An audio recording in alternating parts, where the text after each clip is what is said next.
Hello everyone, welcome to नव classes. I am Navdeep Kaur और आज मेरे साथ है कोमल प्रीत कौर। सो कोमल जी, कैसे हो आप? Ma'am I am fine.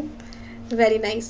सो कोमल, आपने कब से जैसे तैयारी कर रहे हो इसकी, पीएचडी की?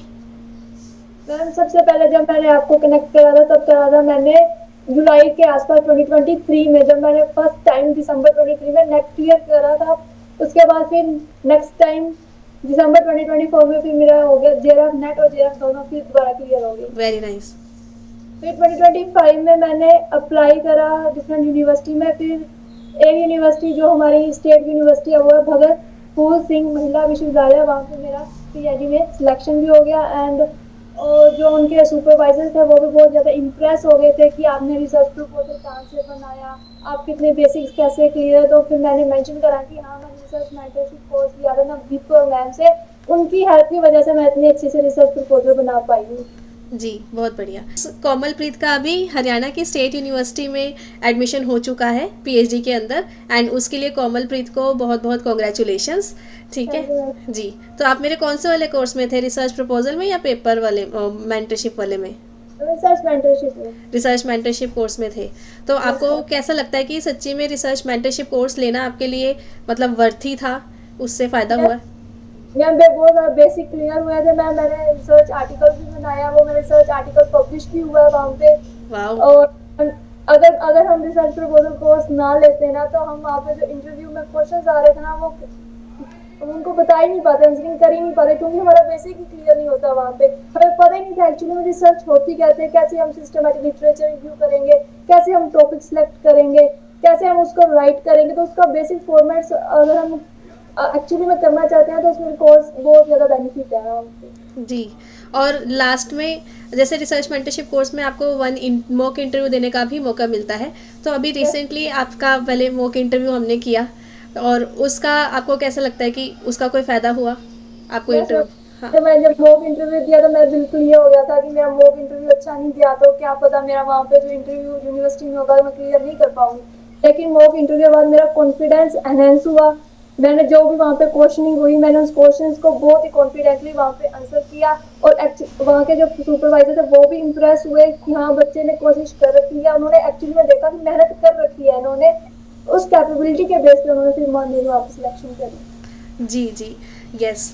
सो जो यूनिवर्सिटी के प्रोफेसर्स हैं वो क्या चाहते हैं, उन आप अपने आप को बच्चा मत समझो पहले तो, अगर आपको पीएचडी में एडमिशन है तो, क्योंकि सारे सोचते हैं कि हमें पीएचडी में सिखाया जाएगा। ऐसा नहीं है, आपको पीएचडी में खुद से नहीं सिखाया जाएगा, क्योंकि प्रोफेसर्स के पास इतना ज़्यादा टाइम नहीं होता है कि वो आपको वन टू वन एक एक करके गाइडेंस दे। वो हमेशा यही चाहते हैं कि आप ऑलरेडी सीखे हुए आए वहाँ पर, एंड यस मैम। आपको बेसिक आने चाहिए रिसर्च के, सो दैट कल को वो आपसे जो सिखाएं या जो काम करवाएं वो आप जल्दी जल्दी करके आओ। राइट? तो दे वांट कि आपका बेस वगैरह पेस बना हुआ हो, ओनली देन ही आपका सिलेक्शन में ज़्यादा चांसेस होते हैं, क्योंकि इतना कंपटीशन होता है वहाँ पर। ऑफ कोर्स मैंने वहाँ पर जहाँ आपका सिलेक्शन हुआ वहाँ पर भी डेफिनेटली कंपटीशन रहा होगा। यस मैम, काफी कैंडिडेट आए हुए थे वहाँ पे भी। अच्छा, ठीक है। तो आपने क्या डिफरेंस महसूस किया, अगर आप जैसे मतलब बाकी स्टूडेंट से बात कर रहे थे और आपका जो रिसर्च का नॉलेज है उसमें कुछ? रिसर्च प्रपोजल था ना उनके बेसिक क्लियर ही नहीं थे वहाँ पे, उन्होंने कोई साइटेशन मेंशन नहीं कर रही थी, कोई प्रॉपर फॉर्मेट था ही नहीं उनका। हाँ, तो यहीं पे वो लोग लैग कर गए, क्योंकि उनका क्या होता है ना, आजकल लोगों को लगता है चैट जीपीटी है डलवा लेंगे, लेकिन पता चल जाता है, जो हम टीचर्स होते हैं, प्रोफेसर्स होते हैं, उनको देखते ही समझ में आता है, अरे ये तो इसका काम है ही नहीं। क्योंकि एक दो क्वेश्चन पूछ लिए, वहीं पे बंदा अगला हो जाएगा ब्लैंक, क्योंकि उसने खुद तो उसको आता होगा है नहीं। यस। तो यही चीज़ आपने जैसे बताई कि आपका जो बेसिक नॉलेज है उस बेसिस पे सिलेक्शन हुआ है जी। मैं उन्होंने टर्मिनोलॉजी के क्वेश्चन थे कि जो आपने टाइटल में टर्मिनोलॉजी यूज करी है उनको एक्सप्लेन करो। हाँ। उनको फिर सेकंड क्वेश्चन ये आया था कि बताओ कि जो आपने सैम्पलिंग टेक्निक यूज करी है, स्ट्रैटिफाइड सैम्पलिंग यूज करी है, इसको एक्सप्लेन करो।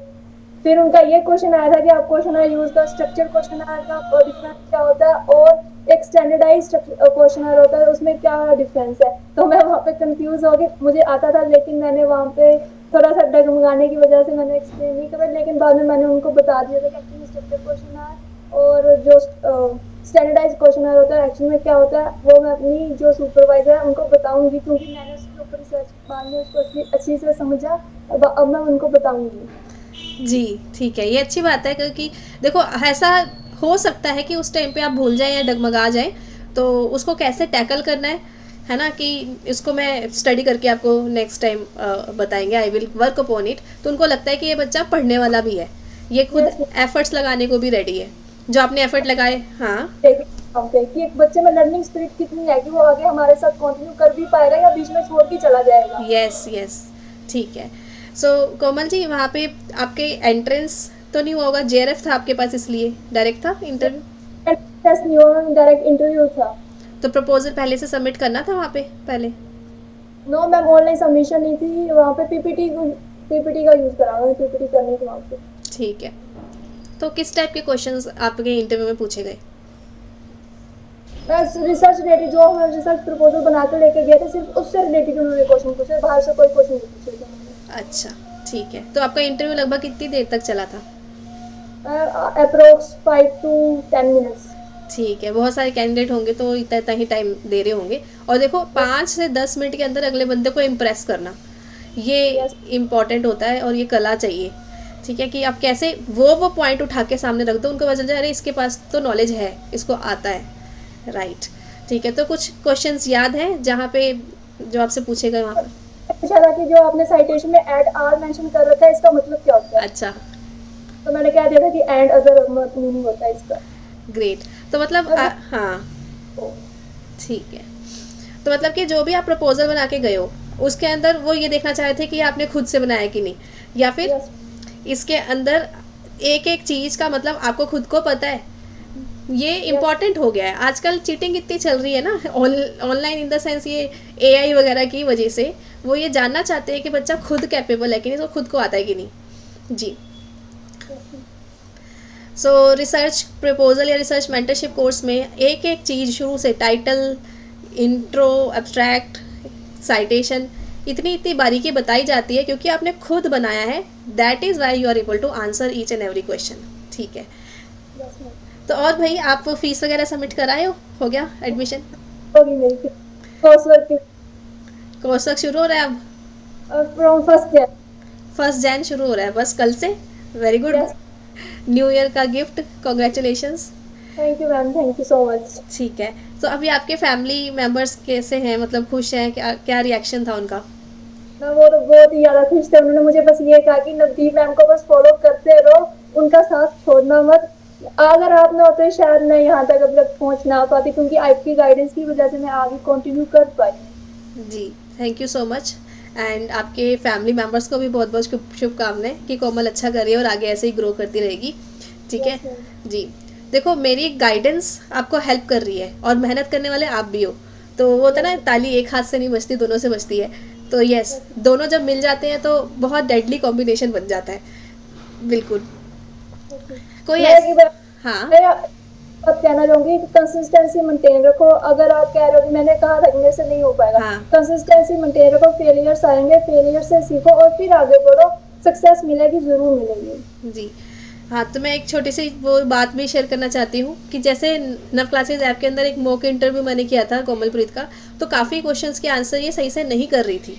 और क्योंकि मैं वहाँ पर एज अ इन्विजिलेटर मैं क्वेश्चन पूछ रही हूँ, तो मैं चाह रही थी कि इसको स्टूडेंट समझ के नहीं, एज अ इन्विजिलेटर, मतलब जो वहाँ पे इंटरव्यूअर होंगे उसके हिसाब से वही वाला माहौल बना के रखूँ, सो दैट चाहे ये डरे, चाहे इसको प्रॉब्लम आए, लेकिन इसको पता चले कि रियलिटी क्या है, रियलिटी चेक मिले। और उसमें एट द एंड कोमल ने मुझे यही बोला था, मैम मुझसे नहीं होगा, मुझे डर लग रहा है, अब मुझे लगता है कि गड़बड़ है। लेकिन फिर मुझे एज अ इंटरव्यू लेते समय भी ये समझ में आ गया था कि इसके कहाँ कहाँ कमियाँ हैं, तो मैंने फटाफट क्विक 4-5 पॉइंटर बना के बोले थे, ये पढ़ लो अब, ये जवाब देने जाके। राइट। यस, तो क्या उसमें से कुछ काम आया?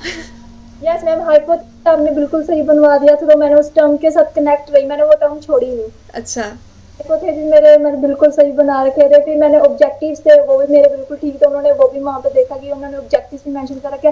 बच्चों ने कई ऑब्जेक्टिव्स ही अलग से मेंशन कर रखे थे जो एक्चुअली मेंशन वहाँ पे होने नहीं चाहिए थे। सिस्टमेटिक लिटरेचर रिव्यू जो आपने बनवाया था साइटेशन के साथ, वो मैंने गलत बना रखा था, फिर मैंने वो भी ठीक करा वहाँ पे। बहुत सारे टर्म्स थे जो आपने बताने के बाद मैंने ठीक करिए और मैंने इम्प्रूव करिए, आपने हाँ कहा कि अब ठीक है सब कुछ, फिर मेरा वो रिसर्च प्रपोजल था वहाँ पे सिलेक्ट हो गया। जी जी, ठीक है।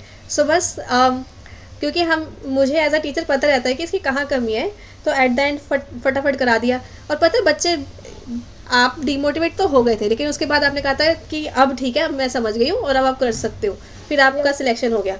मतलब बात ये है कि स्टूडेंट भी कैसे ले रहा है हमारी बात को, राइट?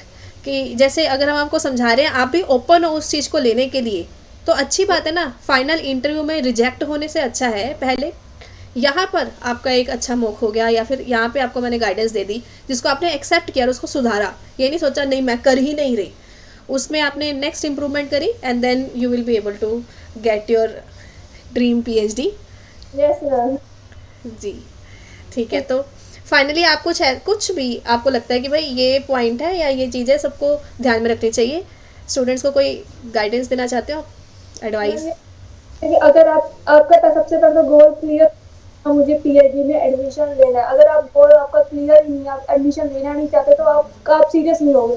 सबसे पहले सीरियस हो, पॉजिटिव स्ट्रेस लो कि हाँ मुझे पीएचडी में एडमिशन लेना है, मुझे अपना रिसर्च प्रपोजल बनाना है, गलतियां हैं तो उसको एक्सेप्ट करो, उसको ठीक करो, अपनी इंटरव्यू की तैयारी करो, प्रॉपर गाइडेंस लेकर करो। बिना चीटिंग करोगे वहाँ पे सिलेक्शन बिल्कुल नहीं होगा, वहाँ पे कैपेबिलिटी देखी जाएगी। तो यही है कि अपना पूरा फोकस हो के अपना वो जो भी आप अगर पीएचडी में एडमिशन लेना चाहते हो, अपना रिसर्च तो वो अपनी रिसर्च की नॉलेज वहाँ पे लेके जाओ। बिना रिसर्च नॉलेज के वहाँ पे आपका सिलेक्शन बिल्कुल भी नहीं होगा। जी, ठीक है। तो अपने बेसिक्स क्लियर करने जरूरी है, क्योंकि आपको अगर असिस्टेंट प्रोफेसर बनना है या पीएचडी के लाइन में जाना है, तो रिसर्च आपकी दुनिया है। अब और कोई पेपर नहीं देना। कोर्स वर्क में भी क्या है, रिसर्च एप्टीट्यूड तो बढ़ेंगे, वो बेसिक है, पोस्ट ग्रेजुएशन लेवल का कोर्स वर्क होता है, उसमें कोई टेंशन होती ही नहीं है।